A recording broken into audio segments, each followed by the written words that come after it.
I climbed a mountain. I gathered stones and I made an altar.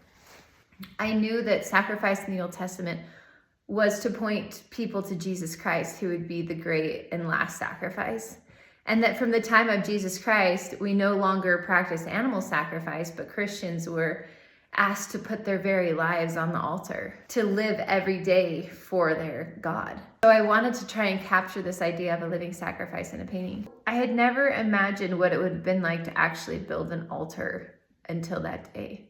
And it requires a lot of strength. Like, I was picking up rocks and thinking, it's a good thing I'm a ninja. And I was getting my arms scraped up in the process. I was sweating the whole time thinking about, what is this altar that we build?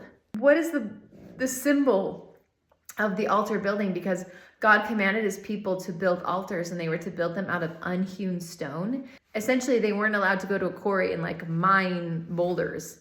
They had to go find them, collect them, and stack them. And I've thought a lot about this process of what are we collecting and what are we stacking and what is this work that we're doing every day? And I feel like the altar building maybe is a symbol of our very lives, like the things that we're building. I thought of the work that I do every day, whether it's, ninja or mothering or painting. It's a very repetitive process of go get the rock and stack it and go get the rock and stack it. And it's difficult work, but each of these stones is building to something great.